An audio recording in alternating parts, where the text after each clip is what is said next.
Good day everyone, I am Anika Balbin. And I'm Aina Alvarez.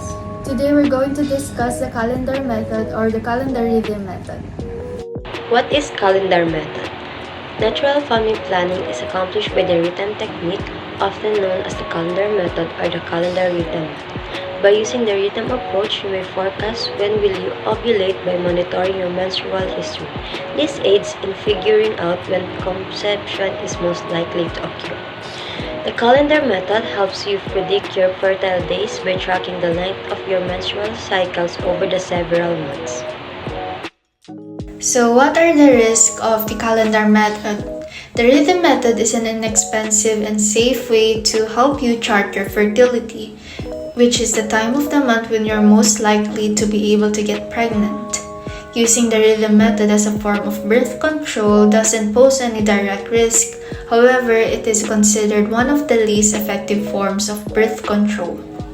How well the rhythm method works varies between couples, and in general, as many as 24 out of 100 women who use natural family planning method for birth control become pregnant the first year. It also doesn't protect you from sexually transmitted infections. So now we will be discussing the steps on using the traditional calendar rhythm method. So the first step, you have to record the length of 6 to 12 of your menstrual cycles. Using a calendar or notebook, write down the number of days in each menstrual cycle, counting from the first day of your period to the first day of your next period. So here is the example. Chart at least 6 months, first day of your period, and the number of days in cycle. Next step, determine the length of your shortest menstrual cycle. Subtract 18 from the total number of days in your shortest cycle. This number represents the first fertile day of your cycle. So here is the example. First fertile day, subtract 18 from the total number of days in your shortest cycle. Number of days in cycle, 26 minus 18 is equal to 8. So this is the example. First day of period, May 12. Shortest cycle, 26 minus 18 is equal to 8. 8th day of your cycle is the first fertile day. So after determining the shortest length of your menstrual cycle, we need to also determine the longest menstrual cycle. So from that, we need to subtract 11 from the total number of days in your longest cycle, and this number will represent the last fertile day of your cycle.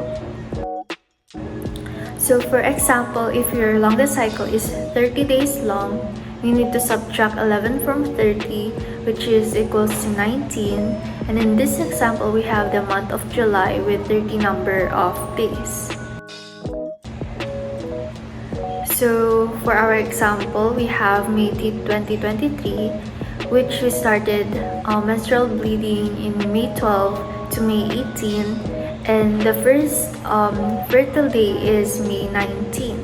So from May 19, we're going to count off 9 for 20 until May 30, which is the 19th day of the cycle, which it also means that May 30 is the last fertile day. So for the next step, we need to plan sexual intercourse carefully during fertile days. Because if you're hoping to avoid pregnancy, unprotected sex is off limits during fertile days. On the other hand, if you're hoping to get pregnant, you need to plan off the intercourse regularly during your fertile days every month.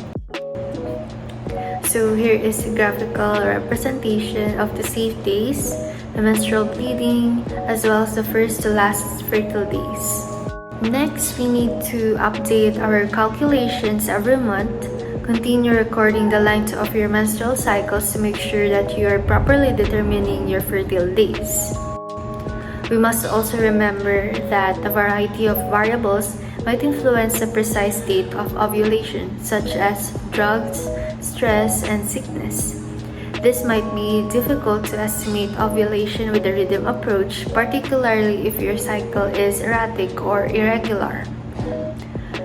We also must note that if all of the cycles are shorter than 27 days, the calendar method won't be accurate for you.